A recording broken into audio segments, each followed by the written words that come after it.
점차 필요할 수 있다는 거고요. 요즘 또 식문화가 발달이 되면서 음식의 맛뿐만 아니라 데코레이션이 어떻게 돼 있느냐 이런 걸 따지는 사람들이 굉장히 많습니다. 그래서 호텔이라든지 외식업체, 식품업체 등에서 푸드 스타일리스트를 더 많이 채용하고 있고요.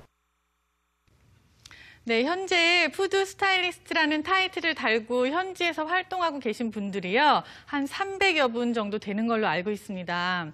이들 중에 대부분이 요리 강사나 파티 음식을 담당하는 케이터링 서비스를 겸업을 하고요. 또 그뿐만이 아니라 테이블 데코레이터라든지 아니면은 레스토랑 메뉴를 개발하는 레스토랑 메뉴 컨설턴트라든지 아니면은 파티에서 데코를 하고 요리를 하는 그런 파티 플래너 이런 식으로의 영역이 확대돼가지고 굉장히 많은 일들을 하고 계시거든요.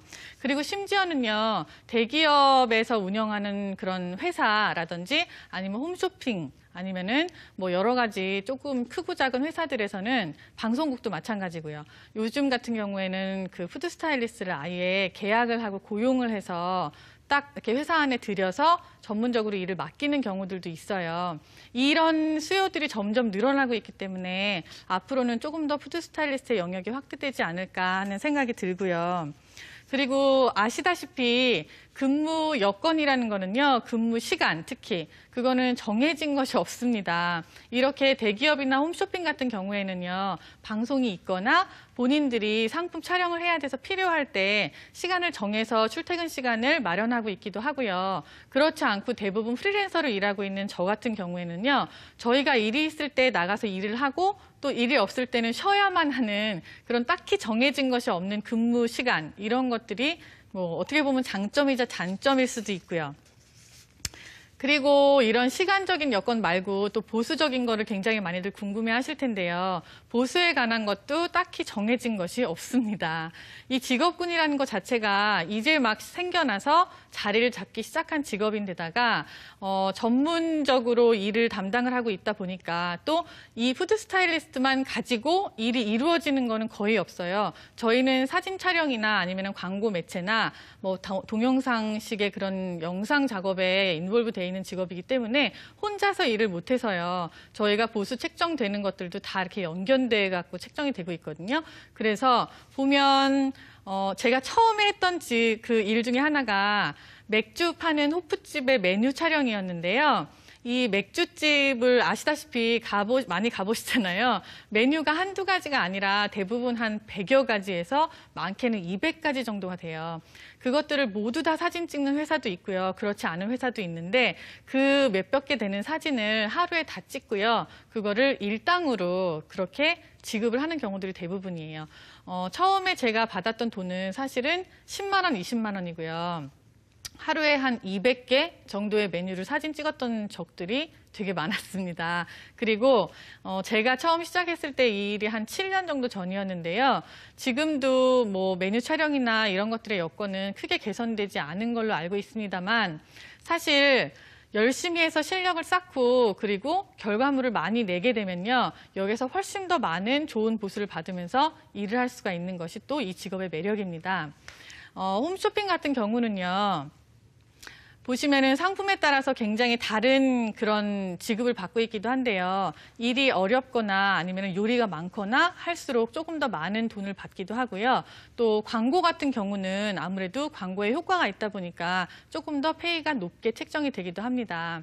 그리고 경험이 많이 쌓인 사람일수록 좀 더 노련하고 빠르고 그리고 적절한 메시지 전달을 위해서 굉장히 잘 일을 하고 있기 때문에 그거에 관해서 좀 가치 평가도 잘 되고 있는 편이고요. 실제로 제가 처음에 방송국의 토크쇼에 들어가는 음식을 세팅을 했을 때는요. 8명분의 파티 음식을 준비를 하고 그리고 요리들도 파티 음식이었기 때문에 굉장히 화려하고 재료도 되게 좋았음에도 불구하고 한 회당 25만 원씩을 책정을 해서 재료비까지 받았었어요. 그러면 시장을 보고 교통비를 쓰고 요리를 하고 또 그릇을 들고 다니고 하는 모든 것들을 다 제외하고 나면은 저한테 딱 떨어지는 게 한 2, 3만 원 정도였거든요. 그나마도 안 남는 경우들이 되게 많았고요.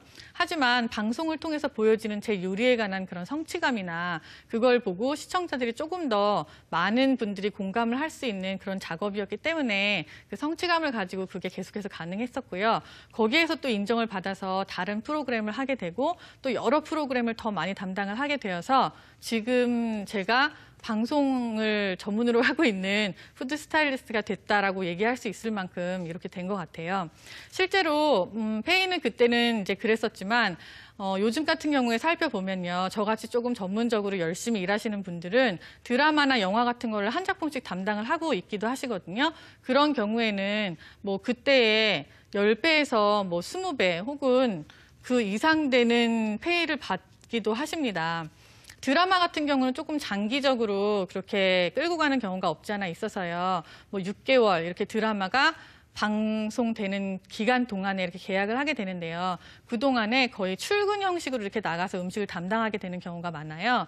그렇게 되면은 직원같이 그렇게 계약을 하는 경우도 있고요. 작품당 뭐 1,000만 원 뭐 이런 식으로 해갖고 계약을 하게 되는 경우도 있고요. 그래서 이거는 본인의 실력이나 노력 여하에 따라서 얼마든지 보수는 조정이 가능하고 또 늘어날 수 있다는 그런 되게 좋은 장점을 가지고 있는 직업이기도 합니다. 우리나라의 푸드 스타일링 산업은 사실 감히 말씀드리자면 이제 막 걸음마 단계라고 할 수 있을 것 같습니다.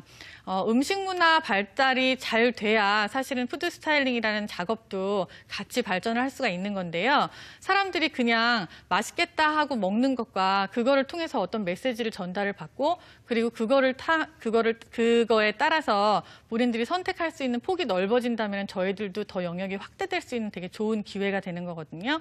그래서 음식을 하는 여러 가지 뭐 셰프라든지 아니면은 뭐 이렇게 상품을 개발하는 사람이라든지 회사를 운영하는 사람들 모두가 다 이런 거에 인볼브가